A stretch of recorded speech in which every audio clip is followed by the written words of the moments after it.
இரட்டை இலை இரட்டை இலை இரட்டை இலை சின்னத்திலே வாக்குகளை கேட்டு நடைபெறுகிற தேர்தல் பரப்புரை கூட்டத்தை இவ்வளவு சிறப்பாக ஏற்பாடு செய்து இந்த நிகழ்வுக்கு தலைமையேற்றும் இருக்கின்ற கழகத்தினுடைய அனைத்து நிலை நிர்வாகிகளே, தேசிய ஜனநாயக கூட்டணியிலே அங்கம் வகிக்கின்ற அனைத்து கட்சிகளினுடைய ஆற்றல் மிகு நிர்வாகிகளே, பெரியோர்களே, தாய்மார்களே, வணக்கம். நாம் நம்முடைய தொண்டாமுத்தூர் சட்டமன்ற தொகுதியை பொறுத்த வரைக்கும் தமிழ்நாடே எதிர்பார்க்கிற தொகுதிகளிலே மிக முக்கியமான தொகுதி தொண்டாமுத்தூர் தொகுதி.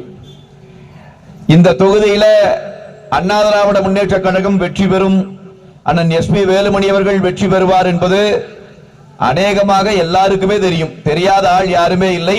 ஸ்டாலின் வரைக்கும் உறுதியாக தெரியும். திமுக காரனுக்கும் இது நன்றாகவே தெரியும்.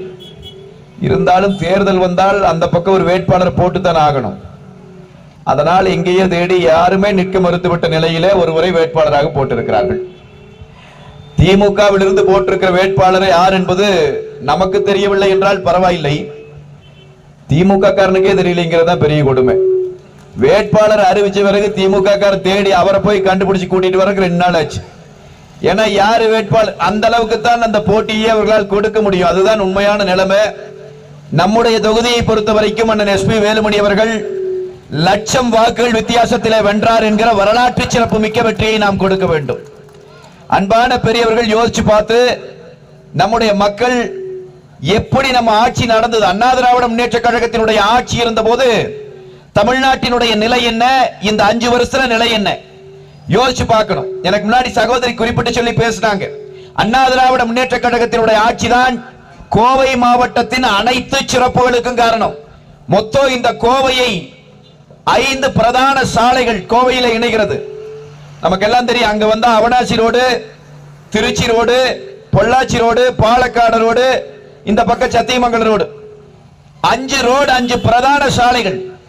நான் சொல்லுகிறேன், இந்த 5 பிரதான சாலைகளையுமே இந்த தொகுதியிலே இருந்து வென்று வந்து அமைச்சராக நின்ற அண்ணன் எஸ்பி வேலுமணி அவர்கள் காலத்திலே தான் சீரமைக்கப்பட்டது. இந்த சாலைகள் சீரமைக்கப்பட்ட பிறகுதான் கோயம்புத்தூருடைய பொருளாதார வளர்ச்சி என்பது அதிகரிச்சது. இன்னைக்கு சரியா 1.5 வருஷத்துக்கு முன்னாடி மத்திய அரசு ஒரு டேட்டா வெளியிடுறாங்க. தமிழ்நாட்டிலே அதிகமான தனி நபர் வருமானம் கொண்டிருக்கிற மாவட்டங்கள் எதுன்னு கேட்கிற போது முதல் இடத்திலே சென்னை பக்கத்தில் திருவள்ளூர் வருது.